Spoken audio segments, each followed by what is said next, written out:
যদি বন্ধু হও তবে বাড়াও হাত, যেন থামবে ঝড়, কেটে যাবে রাত। হাসি মুখ তুলে অভিমান ভুলে রাঙা সূর্য বলবে সুপ্রভাত। নমস্কার, আমি পারমিতা আর আপনারা দেখছেন মাল্টিটাস্কার চ্যানেল পারমিতা। অ্যালোভেরা জেলের নাম আমরা সবাই শুনেছি। অ্যালোভেরা জেল আমাদের স্কিনের জন্য কিভাবে ব্যবহার করা যায় সেটা আমরা আগের ভিডিওতে জেনেছি। আজকের ভিডিওতে আমরা জানবো অ্যালোভেরা জেল আমাদের চুলের জন্য আমরা কিভাবে ব্যবহার করতে পারি। তো চলুন শুরু করি ভিডিও। প্রথম ব্যবহার হলো হেয়ার সেরাম। 1 কাপ জলের মধ্যে 2 চামচ অ্যালোভেরা জেল নিন আর 2টো ভিটামিন ই ক্যাপসুল।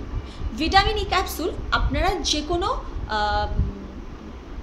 মেডিসিনের দোকানে পেয়ে যাবেন, মেডিকেল স্টোর্স খুব ইজিলি ওটা পাওয়া যায়। আর 20 টাকা থেকে 25 টাকার মধ্যে দাম হয়। আপনারা যে কোনো লোকাল মেডিকেল স্টোরসে খোঁজ করবেন, আপনারা পেয়ে যাবেন। ভিটামিন ই ক্যাপসুল 2টো লাগবে। 2 চামচ অ্যালোভেরা জেল আর 1 কাপ জল একসঙ্গে নিন, সেটাকে খুব ভালো করে মিশিয়ে যে কোনো বটলে ভরে রাখুন। যখন আপনারা হেয়ার সেরামের প্রয়োজন মনে করবেন, ওটা হাতের মধ্যে নিন, হালকা হাতে চুলে ম্যাসাজ করুন, ব্যাস হয়ে গেল আপনার হেয়ার সেরামের কাজ। আপনার চুলকে খুব শাইন এনে দেবে এই অ্যালোভেরা জেলের বানানো সেরামটি।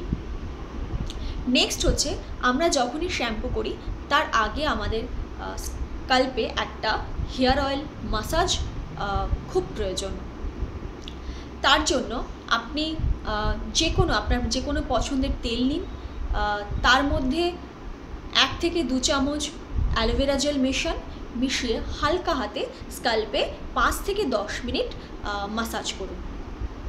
তারপর ওইভাবে 30 মিনিটস চুলটাকে রেখে দিন। 30 মিনিটস পরে আপনারা হেয়ারটাকে যে কোনো মাইল্ড শ্যাম্পু দিয়ে শ্যাম্পু করে নিন। শ্যাম্পু করার পর জল দিয়ে চুলটাকে খুব ভালো করে ধুতে ভুলবেন না, না হলে শ্যাম্পুর কেমিক্যালগুলো আমাদের চুলে থেকে যায় আর সেটা আমাদের চুলকে খুব ক্ষতি করে। 3 নম্বর ব্যবহার হলো, যাদের ড্যান্ড্রফের প্রবলেম রয়েছে তারা 2 চামচ দই, 2 চামচ লেবুর রস, 2 চামচ আপনার যে কোনো পছন্দের হেয়ার অয়েল আর 1 চামচ অ্যালোভেরা জেল নিয়ে খুব ভালো করে মিশিয়ে প্যাকের মতো আপনার চুলে লাগিয়ে রাখুন। কিছুদিন এইভাবে ব্যবহার করুন, দেখবেন আপনার ড্যান্ড্রফের প্রবলেম একদম আস্তে আস্তে ঠিক হয়ে যাচ্ছে। আর তারপর হচ্ছে, আপনারা যারা বাড়িতে চুল স্ট্রেট করেন, কার্ল করেন, তারা অবশ্যই প্রোটেক্টর লাগাবেন, যেটাতে আপনার হিট মানে স্ট্রেটনারের হিট আপনার চুলকে ক্ষতি করতে পারবে না। তো আপনার বাড়িতে যদি না থাকে আর প্রোটেক্টর, তাহলে আপনি তার বদলে অ্যালোভেরা জেল ব্যবহার করতে পারেন। অ্যালোভেরা জেল আপনার চুলকে স্ট্রেট করার আগে বা কার্ল করার আগে ভালো করে হালকা হাতে চুলে ম্যাসাজ করে নিন লেন্থে। তারপর আপনি হেয়ার স্ট্রেট করুন বা কার্ল করুন, তাহলে আপনার চুলকে হিটের থেকে প্রোটেকশন দেবে অ্যালোভেরা জেল ফার্স্ট। আর সেকেন্ড হচ্ছে, আপনার চুল আপনি স্ট্রেটই করুন বা কার্লই করুন, সেটা অনেকক্ষণ অবধি থাকবে। নাম্বার 4 হচ্ছে হেয়ার স্প্রে। আমরা যখন কোনো হেয়ার স্টাইল করি, কখনো কখনো আমাদের বেবি হেয়ারগুলো বেরিয়ে আসে, ঠিকমতো আমরা সেট করতে পারি না, তো তার জন্য বাজারে পাওয়া যায় হেয়ার সেটিং স্প্রে। আপনারা যদি চান তো সেটা কিনতে পারেন, কিন্তু সেটা যথেষ্ট খরচা সাপেক্ষ। যদি আপনারা না চান তাহলে বাড়িতে বানিয়ে নিতে পারেন হেয়ার সেটিং স্প্রে।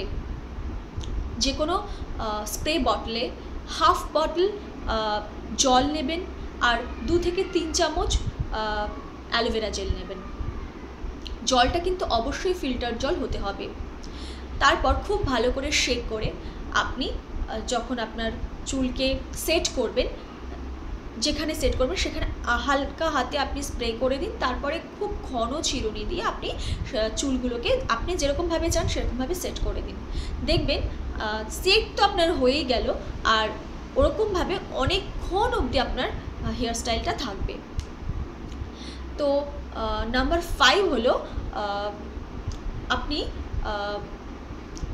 হেয়ার কন্ডিশনের মতো আপনি অ্যালোভেরা জেলকে ব্যবহার করতে পারেন। শ্যাম্পু করার পর আপনার চুলে অ্যালোভেরা জেল নিয়ে চুলের লেন্থে হালকা হাতে মাসাজ করুন, তারপর জল দিয়ে আবার ধুয়ে ফেলুন চুল। দেখবেন একদম কন্ডিশনারের মতো কাজ করেছে আপনার অ্যালোভেরা জেল। বন্ধুরা, অ্যালোভেরা জেল একটা হার্বাল প্রোডাক্ট। অ্যালোভেরা জেল আপনি মানে মার্কেটে কিনতে তো অনেক পেয়ে যাবেন, যেমন পতঞ্জলির পাবেন, গ্রিন লিফের পাবেন, অনলাইনেও কিনতে পারেন, মলেও গিয়েও কিনতে পারেন। এগুলোও কোম্পানিগুলো বলে যে আমাদের প্রোডাক্ট 90%, কেউ বলে 99% পিওর হার্বাল। তো আমিও এর মধ্যে কিছু কিছু প্রোডাক্ট ব্যবহার করেছি, আমি কাজ পেয়েছি। আর আপনারা যদি চান এগুলো কিনতে পারেন। আর আপনারা যদি মনে করেন যে না, আমি বাইরে কেনা অ্যালোভেরা জেল ব্যবহার করব না, হোমমেড অ্যালোভেরা জেল ব্যবহার করব, তাহলে আপনি সেটাও করতে পারেন। আপনার যদি জানা না থাকে অ্যালোভেরা জেল বাড়িতে কিভাবে বানাতে হয়, প্লিজ আমাকে কমেন্ট বক্সে জানান। আমি আপনাদের সঙ্গে হোমমেড অ্যালোভেরা জেলের রেসিপি অবশ্যই শেয়ার করব। তো আজকের ভিডিও এখানেই শেষ করি ফ্রেন্ডস। যদি আমার এই ভিডিওটা সম্বন্ধে বা আপনার আমি যেটার উপরে ভিডিওটা আজকে বানালাম তার ব্যাপারে কোনো কোয়ারি থাকে, তো সেটাও আপনি কমেন্ট বক্সে লিখতে পারেন। তো আমি যে টিপসগুলো আপনাদের সঙ্গে শেয়ার করলাম, বাড়িতে সেগুলো ব্যবহার করুন। আপনার কোন টিপসটা ভালো লেগেছে, কোন টিপসটা আপনার বেশি হেল্পফুল বলে মনে হয়েছে, সেটা আমাকে কমেন্ট বক্সে জানান। আর আমার ভিডিওটাকে যদি ভালো লাগে তাহলে লাইক করতে ভুলবেন না, বন্ধুদের সঙ্গে শেয়ার করতে ভুলবেন না। আর প্লিজ আমার চ্যানেলকে সাবস্ক্রাইব করুন ফ্রেন্ড। আজকে চলি, টাটা।